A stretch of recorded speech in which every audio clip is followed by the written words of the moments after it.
আসলে এই রঙিন পৃথিবীর মানুষগুলো বড়ই অদ্ভুত।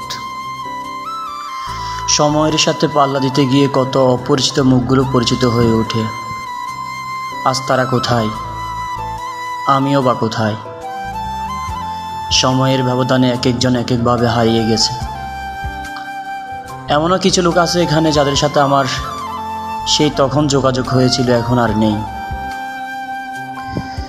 তবে যে যেখানে থাকুক না কেন, দোয়া করি আল্লাহর দরবারে আল্লাহ তাদেরকে সহি সালামতে রাখুক, সুখে এবং শান্তিতে রাখুক। তবে সবচেয়ে বড় বিষয় হচ্ছে মিস করি এই মানুষগুলাকে, মিস করি এই দিনগুলাকে। হয়তো জীবন আর ফিরে পাবো না, এটাই হয়তো বাস্তবতা। সময়ের ব্যবধানে সবাই পর হয়ে যায়।